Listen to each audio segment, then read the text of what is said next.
Gimana kabarnya? Alhamdulillah, semuanya Ya, baik-baik saja dan senantiasa insya Allah dalam lindungan Allah.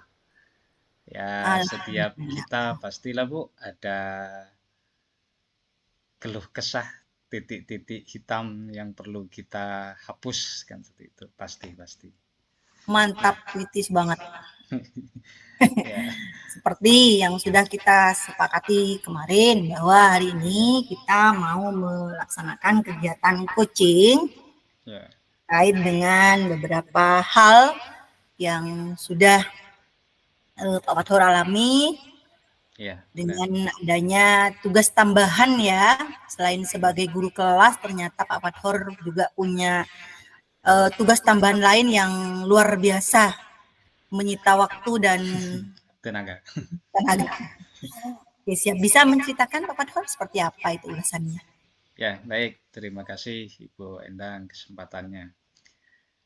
Sejak tahun 2018 itu saya benar-benar harus memaksimalkan diri pada lembaga karena sejak tahun itu selain sebagai guru di kelas saya diamanahi untuk mencatat barang atau dalam bahasa strukturalnya mungkin sarana prasarana ya. Itu satu. Jadi segala para sarana prasarana terkait untuk kemajuan pendidikan di sekolah, baik pelayanan terhadap murid, nah, semuanya melalui saya dari para wali kelas dan guru-guru, baik keluhan dan keinginan mereka terhadap pengembangan sarana itu, yang kemudian dari situ saya berkoordinasi dengan kepala sekolah, kalau bisa ditangani sendiri oleh sekolah melalui BOS itu, maka kita tangani untuk melalui BOS. Nah, kalau tidak bisa baru nanti kita bersama ke yayasan, karena kita di bawah yayasan. Kemudian selain itu ada juga tambahan bagaimana saya harus mengkondisikan OB, mengkoordinir OB dengan berbagai tugas-tugasnya dan personalnya. Nah, di sini saya ada itu tadi hal yang harus saya hapuskan, titik hitam yang harus dihapuskan. Terdapat salah satu hobi yang sebagaimana pernah saya sampaikan cukup menyita pikiran saya karena dengan berbagai ketentuan dan kesepakatan ini masih belum bisa membangun dirinya menjadi lebih bertanggung jawab. Seperti itu, Ibu. Ya, baik. Kalau saya tangkap dari apa yang disampaikan Pak Fathur tadi, berarti ada sebuah titik hitam yang mau sengaja kita eh, buka menjadi hal-hal yang lebih lebih lebih dominan, warnanya menjadi warna putih, sehingga kemudian kita bisa menyelesaikan sesuatu yang menggundel selama ini mungkin di pikirannya Pak Fathur terkait dengan beberapa tugas tambahan Pak Fathur sebagai koordinator OB. Ya, itu tujuan yang akan kita arahkan saat ini, bagaimana kita membuat bola yang menggulunder itu menjadi bola yang siap untuk nanti kita permak sedemikian rupa sehingga menghasilkan kinerja yang lebih optimal lagi, khususnya di dalam timnya Pak Fathur ini ya. Seperti itu tujuannya kita ya Pak Fathur ya. Ya, siap. Benar sekali, Ibu. Ya, Oke, kita itu. sepakati ini tujuan yang akan kita peroleh nantinya. Nah, kira-kira dari hal yang sudah Pak Fathur tadi sampaikan sebagai pengantar tadi, kira-kira hal yang lebih mendetail terkait dengan kondisi yang saat ini sedang Pak Fathur hadapi, itu terkait dengan kinerja salah satu OB yang ada di timnya Pak Fathur itu seperti apa gambarannya sehingga membuat hati Pak Fathur seakan mengganjal seperti itu. Ya, begini, Bu. Eh, Istilahnya dalam kepemimpinannya saya berpikir ini belum mampu memimpin satu orang ini. Setiap ada tindakan, setiap ada persoalan, nah satu orang ini sering sering melakukan tindakan-tindakan yang tidak semestinya. Jadi kadang datangnya terlambat dan bahkan sering kemudian meninggalkan tugas, kemudian juga kadang pokoknya macam-macam. Sehingga saya pun sampai berulang kali menasihatin ya, baik secara personal dan di saat bersama-sama kita berkomunikasi, ini kayaknya tidak berefek sama sekali hingga menimbulkan suatu persepsi, ya itu yang saya maksud titik hitam tuh, suatu persepsi negatif terhadap yang bersangkutan. Maka dari segala peristiwa yang pernah dialami itu, saya langsung memberikan label atau judgement terhadap yang bersangkutan bahwa orang ini tidak bisa diatur seperti itu. Nah, ini yang pengen saya atasi, bagaimana agar supaya paling tidak judgement seperti itu dapat saya hilangkan itu, seperti itu. Oke. Tadi disampaikan bahwa si OB ini sering terlambat, kemudian sering tidak melaksanakan tugas dengan semestinya. Mungkin Pak Padhor sudah menelusuri, kira-kira ada faktor apa yang melatar belakangi kenapa si OB bisa melaksanakan hal-hal yang di luar dari kesepakatan mungkin yang sudah ada seperti itu. Pernahkah? Ya, pernah Ibu, beberapa kali pertemuan dengan yang bersangkutan ada yang dikeluhkan. Cuma yang menjadi pemikiran saya, yang dikeluhkan itu sudah di luar tanggung jawab saya. Jadi terkait dengan mungkin finance, terkait dengan ongkos atau cost dari apa yang dia kerjakan. Dia merasa mungkin masih kurang. Itu yang pertama yang saya dapatkan. Ya, saya sebenarnya sudah berusaha bagaimana keinginan orang tersebut dapat terpenuhi secara maksimal. Namun sampai sekarang ini memang belum 100% lah sampai ke keinginannya. Tapi paling tidak sudah ada perubahan. Itu sebenarnya saya sebenarnya sudah berusaha menemukan istilahnya faktor-faktor penyebabnya secara internal dari yang bersangkutan. Akan tetapi yang jadi masalah ini sekarang pada diri saya, Ibu. Saya pikir pada diri saya. Bagaimana menghilangkan label itu, label orang ini tidak bisa diatur gitu loh. Sampai saya coba berpikir terus bagaimana ini seperti itu.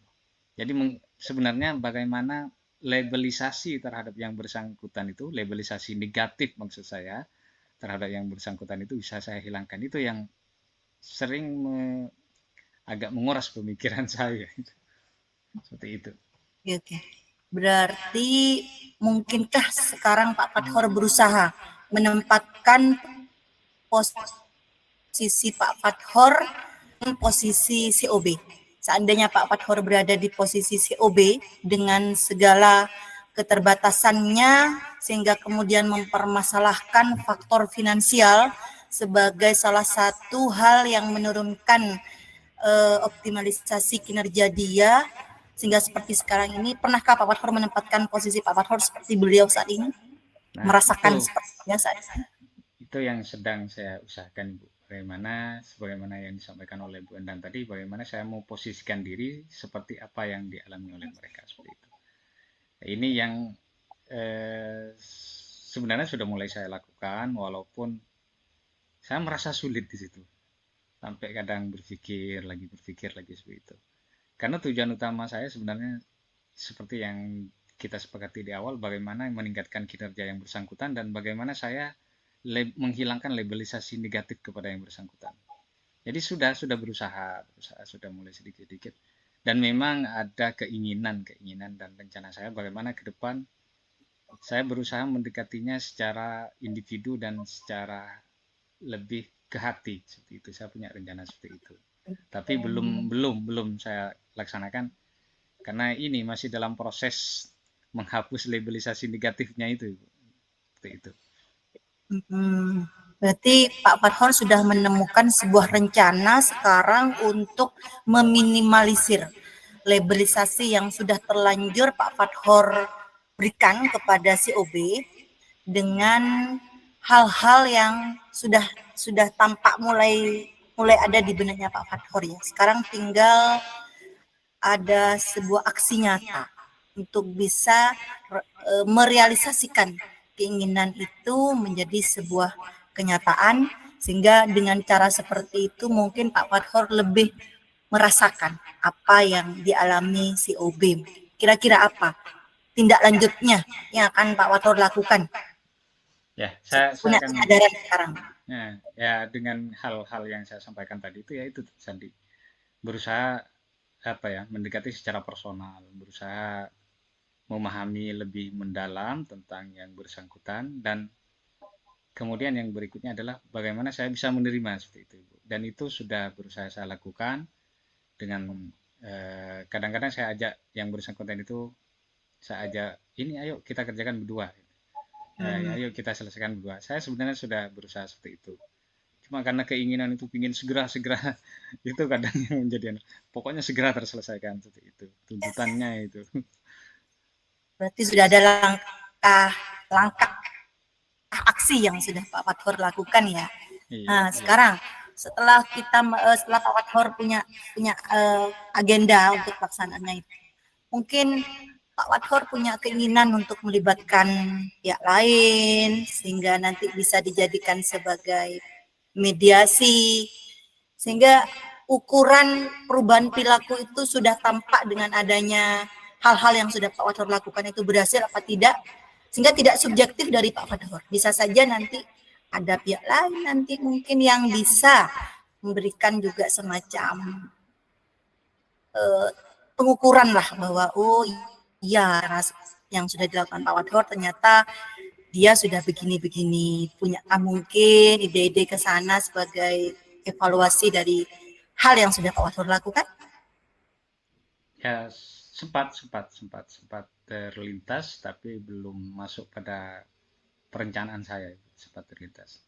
Nah, saya pikir juga ini suatu hal yang luar biasa, yang bagus sekali, sehingga istilahnya kita tidak hanya sendirian menilai, tapi ada yang pihak yang menilai kami berdua, tidak hanya saya yang menilai yang bersangkutan seperti itu. Mungkin itu walaupun sempat terbesit ya untuk dilakukan, namun tidak masuk pada perencanaan saya.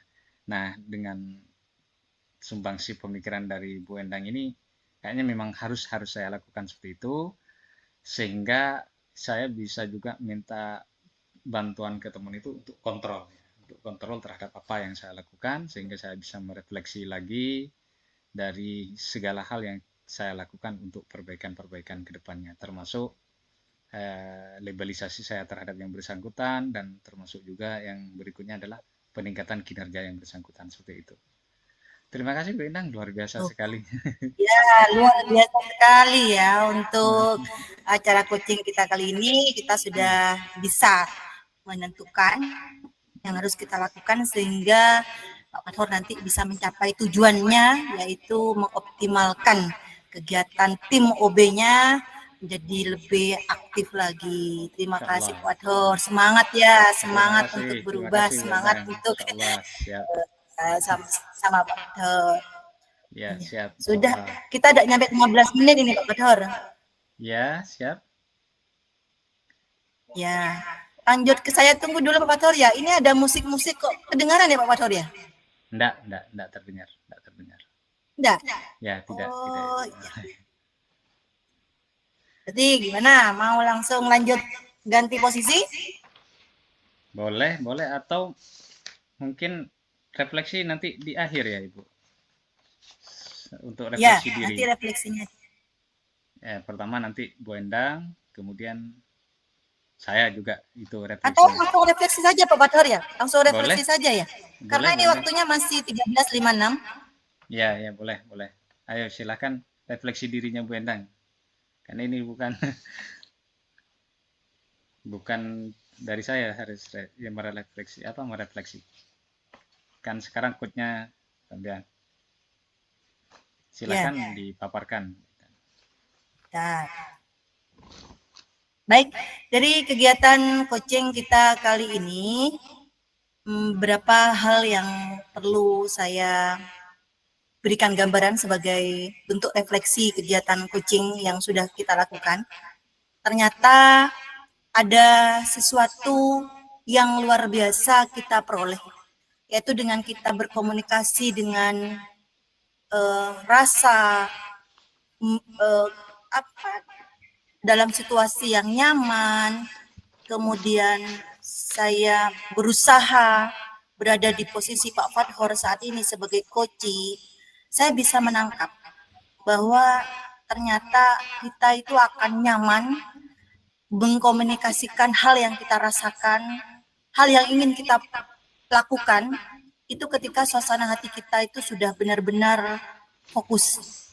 Kemudian setelah itu saya melihat bahwa dalam kegiatan ini hal untuk berbagi ketika mengarahkan Pak Fathor dari hal yang begini, yang masih awalnya bingung untuk merubah melabel itu seperti apa. Kemudian saya kembali mengarahkan untuk mulai lagi membuat sebuah ide-ide baru yang datangnya dari Pak Fathor sendiri. Itu sesuatu yang luar biasa. Berarti kita sebagai coach itu dituntut untuk mempunyai rasa sosial yang sangat tinggi.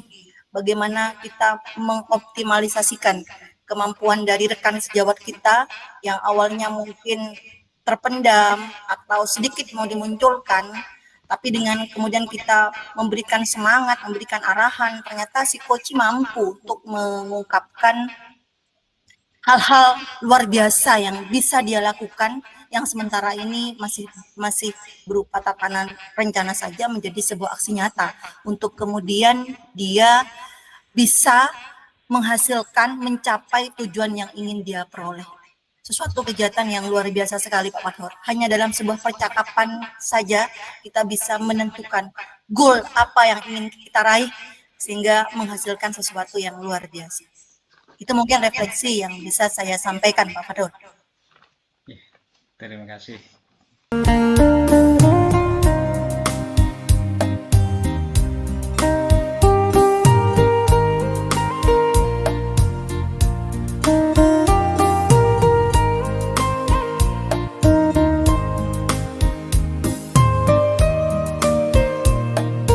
Kebetulan pada kesempatan kali ini saya sebagai coach dan Bu Endang sebagai coach. Baik, Assalamualaikum Bu Endang, bagaimana kabar hari ini? Baik, Alhamdulillah Pak Fathor. Ya, ini kita di masa-masa MPLS ya? Ya, benar. Nah, bagaimana MPLS di sekolah Bu Endang? Ya, MPLS di sekolah Bu Endang bagaimana? Seru tidak itu? Luar biasa seru Pak Fathor. Apalagi ketika kemarin kita mulai dengan prosesi pra MPLS, ya. Kemudian MPLS-nya dimulai dengan pembukaan kemarin. Begitu antusias antara murid baru dengan siswa baru, terutama wali murid terutama ya, apalagi ini yang saya targetnya adalah transisi PAUD SD yang menyenangkan. Sehingga dari itu kemudian kita memang sengaja membuat beberapa konsep MPLS yang bermakna untuk proses peralihan dari PAUD ke SD. Baik itu dari 3 hari kegiatan pertama yang kami lakukan, kemudian 9 hari berikutnya kegiatan fokus kepada asesmennya, yang 3 hari ini memang kita fokuskan ke pengenalan sekolah, Pak Fathor. Iya. Seperti yang sudah terjadi di sekolah saya. Ya. Sebagaimana informasi yang pernah disampaikan bahwa ternyata Bu Endang ini punya banyak pengalaman ya. Ternyata pengalamannya dari atas ke bawah. Di awal mengajar SMP, sekian tahun di SMP, pindah ke SD di bagian kelas atas. Setelah beberapa tahun di SD di kelas atas, tahun ajaran ini benar begitu, Bu Endang sekarang di kelas bawah. Benar Pak Fathor. Iya. Sesuatu yang bagaimana ya, saya merasakannya itu tantangan bagi saya Pak Fathor ya. Tantangan. Keputusan kepala sekolah untuk kemudian menempatkan saya dari jenjang tinggi ke jenjang bawah. Awalnya saya pikir itu adalah hal yang sesuatu yang berupa tantangan untuk bisa saya lewati. Ternyata hal itu tidak mudah. Setelah saya alami di hari pertama saja saya berinteraksi dengan siswa-siswa kelas 1, murid-murid kelas 1. Ternyata saya merasakan sesuatu yang membuat saya hampir stres. capek secara fisik dan psikis, Pak Pator. Iya. Karena hal yang saya bayangkan ternyata tidak semudah seperti membalikkan telapak tangan. Saya merasakan benar di 1 hari pertama kegiatan MPLS itu. Ya. Awalnya begitu. Nah, berarti Bu Endang ini sebenarnya sudah punya perencanaan yang luar biasa ya dilaksanakan di MPLS, yang kemudian ternyata rencana-rencana tersebut tidak sesuai dengan keadaan di lapangan, begitu Bu Endang? Ya, benar. Konsep MPLS yang sudah kami koordinasikan, kami konsolidasikan dengan kepala sekolah, bagaimana kami mengatur waktu 9 hari itu untuk membuat sebuah asesmen yang bisa menilai, mengukur kemampuan anak itu berdasarkan grade-nya. Itu ternyata bukan ternyata ya, mungkin akan terkendala karena beberapa situasi yang tidak sesuai dengan harapan kami atau bayangan kami. Karena kan awalnya siswa kami itu berasal dari PK-PKK yang notabene siswa-siswanya itu punya kemampuan di atas rata-rata. Ternyata setelah kami melihat kondisi anak itu di awal asesmen non diagnostik yang saya lakukan dengan mencoba memberikan gambaran diri anak dan memberikan sebuah lembaran berisi gambaran itu, ternyata di situ hampir 25% siswa saya memiliki kemampuan literasi khususnya di bidang menulis itu di hampir 50% Pak Pator ya, di atas 50 gini, 25% itu sudah cukup, 10%-nya lumayan, dan 65%-nya itu masih jauh dari kurang Pak Pator. Padahal saya melihat bahwa untuk literasi kegiatan menulis ini adalah fondasi awal. Saya berpikirnya seperti itu. Sehingga kemudian saya gini, kalau menulis saja mereka tidak bisa, bagaimana mereka nanti mau melangkah pada tahap-tahap berikutnya? Saya sangat down melihat kondisi dari hasil asesmen non diagnostik yang saya terima di awal-awal kegiatan itu, Pak Pator. Iya, berarti begini ya Bu Endang. Bu Endang menginginkan dari adanya coaching pada kesempatan kali ini, menginginkan atau punya tujuan yang menjadi tujuan Bu Endang untuk di coaching adalah bagaimana melakukan atau memperbaiki kondisi pembelajaran anak yang Bu Endang hadapi ini, atau bagaimana Bu Endang? Iya, saya ingin ini dalam hati, saya harus menemukan sebuah trik, sebuah formula baru yang harus saya susun dalam desain pembelajaran saya, melihat kesiapan dari peserta didik yang saya hadapi saat ini ternyata itu bisa dikategorikan dalam posisi low, middle, dan high. Saya harus menemukan sebuah formula yang nyaman, yang terarah, sehingga kemudian saya mampu untuk bisa memberikan desain pembelajaran sesuai dengan apa yang mereka butuhkan saat ini, Pak Pator. Ya, jadi tujuan utamanya kena sudah ya, menginginkan pembelajaran yang sesuai dengan kebutuhan belajar murid. Ya, jadi menginginkan pembelajaran yang sesuai dengan kebutuhan murid, yang dengan itu kemampuan atau kompetensi murid itu bisa lebih ditingkatkan kembali. Iya, Ya, benar Pak Pator. itu ya. Jadi bagaimana yang muncul sekarang dengan kondisi yang Bu Endang hadapi, kemudian Bu Endang berpikir ini sudah luar biasa Bu Endang. Dengan kondisi anak yang seperti dipaparkan oleh Bu Endang tadi, kemudian sudah mulai muncul keinginan-keinginan bagaimana anak ini bisa menjadi lebih baik. Bagaimana saya menerapkan pembelajaran yang benar-benar mampu menampung segala kebutuhan dari masing-masing anak yang ada, kan seperti itu ya Bu Endang. Iya Pak. Berarti selain itu, selain saya berusaha menentukan pembelajaran yang berdiferensiasi seperti itu, saya juga harus mampu mengelola kelas dengan baik nih Pak Pator. Karena dengan jumlah siswa 20 itu, hanya 5 yang bisa menulis, sisanya memiliki kemampuan di bawah standar, mungkin saya bisa katakan seperti itu. Saya perlu, karena saya sendiri Pak Wadhor ya, tidak ada guru pendamping. Seandainya ada guru pendamping, tadi saja Pak Wadhor ya, ketika saya mau memberikan pembelajaran itu dengan cara permainan, sebelum dimulai, bahan permainannya duluan itu sudah dicabutin, sudah dirusak Pak Wadhor. Ya Oh, Allah, saya gini, ternyata jadi guru kelas 1 itu tidak mudah Pak Wadhor kalau kita sendirian. Harus ada iya, guru pendamping. iya, Tapi ternyata gimana caranya? Kita kekurangan personel di situ. Mau tidak mau saya harus bisa membuat sebuah strategi untuk bisa mengelola kelas dengan lebih baik ini Pak Pador. nah itu sudah. Jadi luar biasa sekali Bu Endang ini ya, dengan berbagai persoalan yang Bu Endang hadapi, kemudian sudah mulai ada solusi sebenarnya yang sudah Bu Endang miliki itu. Jadi Bu Endang sudah memiliki solusi pertama dengan sudah mampu memetakan kemampuan atau kebutuhan belajar dari masing-masing anak. Setelah itu Bu Endang tadi sampaikan pembelajaran berdiferensiasi.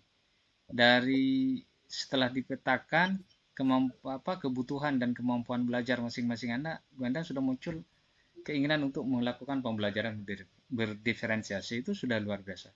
Kemudian setelah itu Bu Endang juga sudah punya ide atau gagasan atau rencana bagaimana mampu manajemen kelas yang bagus kan. Bagaimana melakukan manajemen kelas yang bagus untuk menanggulangi segala kebutuhan daripada anak yang sudah Bu Endang mampu identifikasi apa-apa saja yang perlu dikembangkan. Dari situ Bu Endang sudah punya kerangka sebenarnya. Bu Endang sudah dari kerangka-kerangka ini Bu Endang bagaimana nanti mengharapkannya agar kerangka ini bisa berjalan atau bisa Bu Endang terapkan dalam pembelajaran sesuai dengan apa yang menjadi tujuan dari melakukan coaching ini terhadap saya pribadi misalnya. Bu Endang itu dari hasil identifikasi kemampuan dan kebutuhan belajar anak, dari rencana pembelajaran berdiferensiasi, dari kemudian bagaimana Bu Endang ingin memiliki kemampuan manajemen kelas yang bagus. Dari situ adakah rencana lain yang Bu Endang ingin lakukan sebagai langkah-langkah berikutnya atau sebagai sub bagian dari rencana-rencana Bu Endang itu? Iya, iya, ya, Pak Pador, benar. Karena memang pembelajaran diferensiasi ini saya dapatkan saya dapatkan di kupas tuntas di kegiatan PGP ini ya. Iya, Ini memang sebelumnya Pak Fathor ya, ada miskonsepsi yang sudah saya terapkan kegiatan pembelajaran diferensiasi sewaktu saya mengajar di kelas 6. Karena saya terus terang Pak Fathor, 2 tahun ini saya hanya megang kelas ke-13. Sehingga saya tidak berkecimpung langsung dengan kelas-kelas IKN. oh, Dan iya, sekarang ketika saya ada di posisi kelas 1 Pak Fathor, saya otomatis harus mulai menerapkan IKM dengan berbagai macam eh, modul-modul yang harus saya sesuaikan dengan desain-desain pembelajaran yang sudah saya dapatkan seperti pembelajaran diferensiasi dan disesuaikan dengan kondisi real saya yang di sekolah. Tapi nah, saya tidak bisa melakukan ini sendiri. Saya butuh teman-teman yang sefase lah minimal. Sefase. Iya, sudah sefase. sudah luar biasa sekali Bu Endang. Sebenarnya saya pikir Bu Endang sudah punya solusi-solusinya itu. Jadi dari permasalahan yang muncul, kemudian ada pemikiran ke pembelajaran, kemudian ada pemikiran dalam manajemen kelas, kemudian yang terakhir ini muncul lagi bagaimana berkolaborasi. Saya pikir itu sudah luar biasa, sudah bisa Bu Endang lakukan itu semua. Sebagaimana kita pahami dengan berkolaborasi kan kita bisa menambah wawasan kita. Dengan berkolaborasi kita bisa mengetahui celah yang kurang dari kita dengan masukan dari teman, dengan ide-ide dari teman kita atau gagasan-gagasan bagaimana ketika kita harus menghadapi sesuatu yang mungkin menurut kita suatu hal yang sulit. Tapi ketika berkolaborasi itu insya Allah akan menjadi suatu hal yang mudah. Ini sudah luar biasa, Windang. Ini sudah apa ya? Saya pikir solusi-solusinya sudah ada di Bu Endang ini. Tinggal mungkin sampean start start lalu tancap gas ini sudah luar biasa sekali. Dalam ini mungkin ada rencana berkelanjutan dari keinginan-keinginan Bu Endang dari tadi itu, setelah menentukan metode pembelajarannya yang berdiferensiasi, setelah menentukan bagaimana manajemen kelasnya, setelah itu baru ke berkolaborasi dengan teman sejawat. Itu selanjutnya menurut Bu Endang gimana nanti? Saya gini Pak, karena memang komunitas di sekolah itu sudah ada ya, tapi pada Ya, kenyataannya itu tidak berjalan efektif. Sehingga kemudian saya mengusulkan kepada kepala sekolah itu untuk setengah dalam 1 bulan itu 2 kali kita melakukan semacam evaluasi tiap komunitas per fase itu di hari Sabtu. Hari Sabtu itu kan jam pulang kita setengah 12. Jadi ya, saya minta waktu ke kepala sekolah itu sampai 1 jam ke depan, setengah 12 sampai jam setengah 1 itu berarti pulangnya sama kan Pak ya. ya, Untuk kita itu tiap-tiap anggota komunitas per fase itu melakukan semacam kolaborasi di sekolah, menindaklanjuti hal yang sudah kita lakukan, permasalahan yang terjadi di sana, hal-hal apa yang harus kita lakukan untuk bisa mengatasi masalah itu, dan langkah selanjutnya, anggaplah kita membedah modul di situ, bedah modul sambil lalu modul yang akan kita sampaikan ke depannya, kemudian evaluasi dari kinerja yang sudah kita lakukan sebelum itu saya mengagendakan hal seperti itu, mengaktifkan komunitas belajar di sekolah tiap fase itu secara luring dulu, dengan tentunya ya izin dari kepala sekolah ini, Pak. Juga ya. bagaimana memotivasi teman-teman untuk sama-sama termotivasi mengaktifkan untuk kombel ini Pak Fatur. Ya. Luar biasa sekali, Bu Endang. Itu tahapan-tahapannya sudah pas, sudah tinggal sampean jalan itu. Jadi kan ke kepala sekolah sudah menyampaikan ide-ide itu. Nanti tinggal tunggu ketok palunya kepala sekolah berarti sampai ini sudah. Semua Iya. tahapan-tahapan dari persoalan yang Bu Endang hadapi, kemudian rencana-rencananya, kemudian konsep-konsepnya itu sudah ada semua. Dan saya pikir itu luar biasa sekali. Sudah apa? Kenapa? Karena itu sudah dari Bu Endang sendiri dengan memahami kondisi, kemudian menentukan arah dari perbaikan-perbaikan kondisi itu, kemudian juga Bu Endang sudah punya langkah-langkahnya untuk mencapai perbaikan-perbaikan itu. Nah, saya pikir ini sudah luar biasa sekali. Bu Endang teruskan itu rencananya, golkan dengan semangat, ya, dengan semangat sebagaimana pendidikan kita adalah memberikan pelayanan yang terbaik untuk murid-murid kita. Saya pikir Ya. dari situ itu ide atau gagasan Bu Endang itu sudah luar biasa sekali. Lanjutkan Bu Endang, laksanakan dan usahakan mungkin apa? Karena Bu Endang sudah mengusahakan, tinggal actionnya sekarang, actionnya. Maka Bu Endang tinggal nanti itu diterapkan apa langkah-langkah untuk mencapai tujuan perbaikan-perbaikan dalam pendidikan itu. Itu sudah luar biasa sekali, apalagi sudah nanti misalnya sudah ada respon dari kepala sekolah yang respon yang positif, maka insya Allah saya yakin segala kendala yang menurut Bu Endang itu sulit, yang kemudian Bu Endang sendiri sudah menemukan langkah tujuannya dalam penyelesaiannya, dilengkapi dengan juga step-stepnya untuk mencapai tujuan itu sudah lengkap sekali dari Bu Endang. Tinggal tinggal gas gitu. Kalau Ya. bahasa sekarang gas, tinggal gas. Insya Ya, Allah, Bismillah Pak, ya Bismillah itu semangat. luar biasa sekali, luar biasa sekali. Ya. Tetap Saya semangat Bu akan Endang, cobanya Pak. semangat. Ya, Ya. ya. Nah, ini berarti sudah sebenarnya sudah ada pada diri Bu Endang semua sebenarnya sudah memiliki apa ya? Saya pikir sudah luar biasa sekali dari Bu Endang ini. Ketika mendapatkan suatu persoalan, suatu permasalahan, sudah ada pemikiran bagaimana memperbaikinya.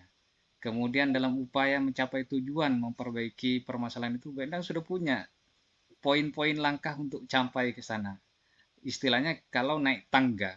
ketika kita ada di bawah tangga untuk mencapai ke puncak dari tangga itu, masalahnya Bu Endang sudah temukan. Saya ini ada di bawah. Bagaimana saya sampai ke puncak tangga itu? Nah, Bu Endang ini sudah punya sebenarnya. Oh, tangga pertama ini, tangga kedua ini, tangga ketiga ini. Sehingga sampai juga pada puncak tangga itu. Seperti itu.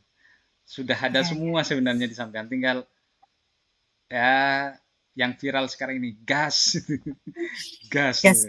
Ya, iya benar. Luar biasa sekali. Semangat Endang, semangat. Tetap Terima kasih Bapak Dor. Guru penggerak nanti bergerak dan menggerakkan, luar biasa. Ya. 14-18 Pak, lebih 3 menit. Tidak ada. Ya baik. Ini sudah, alhamdulillah sudah dari Bu Endang, sudah luar biasa sekali. Nah, izinkan saya pada kesempatan kali ini untuk merefleksi diri dari berbagai percakapan yang kita lakukan dari tadi. Sungguh luar biasa sekali. Saya mendapati sebagaimana yang pernah Bu Endang sampaikan, ternyata dengan berkomunikasi seperti ini, dengan berbincang-bincang seperti ini terhadap persoalan yang kita hadapi, dengan bermitra atau berkolaborasi semacam ini, kita akan menemukan solusi-solusi dari persoalan itu melalui pembicaraan, dan ternyata solusi itu ada pada diri kita sendiri, seperti itu. Kemudian di sini saya sangat merasa semakin terupgrade kompetensi diri saya, terutama dalam masalah coaching ini. Cuma saya masih merasa perlu meningkatkan kembali pengetahuan saya dalam masalah coaching, khususnya dalam pelaksanaan alur tirta ini. Saya merasa masih perlu meningkatkan kembali, sehingga akan lebih baik ketika nanti menghadapi atau mengcoach teman-teman di lingkungan belajar saya. Dan sungguh luar biasa apa yang saya dapatkan dari refleksi dari praktik coaching pada kesempatan hari ini. Nah, dengan adanya coaching ini justru saya termotivasi untuk terus, terutama terhadap persoalan yang saya sampaikan ke Bu Endang tadi. Saya termotivasi untuk senantiasa memperbaiki diri, terutama dalam manajemen diri, kesadaran diri dan kesadaran sosial itu saya pikir perlu saya tingkatkan, sehingga betul-betul bisa menerima dan betul-betul bisa memahami setiap kita bahwa memiliki perbedaan. Dan dari setiap perbedaan itu harusnya mampu membuat kita semakin baik dan semakin berkembang, seperti itu. Terima kasih Bu Endang kesempatannya, dan luar biasa sekali yang saya dapatkan dari praktik coaching pada kesempatan kali ini. Mudah-mudahan menjadi ilmu yang bermanfaat dan berkah, sehingga bisa saya terapkan di lembaga saya, di pribadi saya dalam bermasyarakat, dan juga dalam organisasi, yakni di lembaga pendidikan masing-masing.